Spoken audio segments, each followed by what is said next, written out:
to protect our heritage, our culture.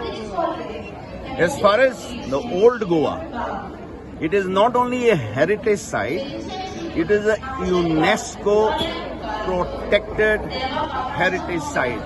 And somebody desecrating and somebody spoiling it is to be condemned and is to be demolished. I raised this in the Indian Parliament on 30th in the Rajya Sabha very strongly because they are brutalizing the Santu Santorum of the old Goa churches. Now, this is not the first time I raised this matter at the national level. On 21st of January 2012, I had called a tripartite meeting consisting of the Minister of Art and Culture, Kumari Selja, and consisting of the members of the Archdiocese.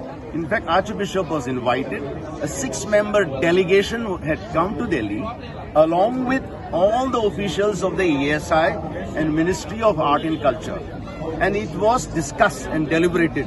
Many things, important things were deliberated. I don't want to this, but one of the things was this brutalizing and desecrating in around the heritage site was discussed. And as and when such issues come, a special 12-member committee was a ESI, and they were supposed to discuss it and stop it. How this construction started, in spite of this committee, in spite of having the assurances of the government of India, is to be seen because this is bad.